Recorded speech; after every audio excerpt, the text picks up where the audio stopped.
Hey everyone, welcome back to my channel.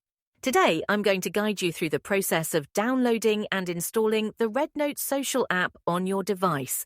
It's quick and easy, so let's get started. Begin by opening the Play Store on your device. Once you're in the app, look for the search bar at the top of the screen. Tap on it and type REDnote to search for the app.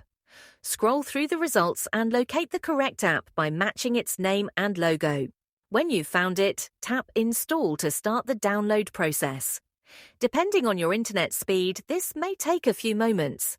If the Play Store asks for confirmation, you might need to enter your account details or approve the download.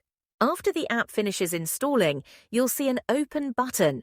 Tap on it to launch REDnote and start exploring its exciting features. From here, you can create an account or log in to enjoy everything the app has to offer. And that's it.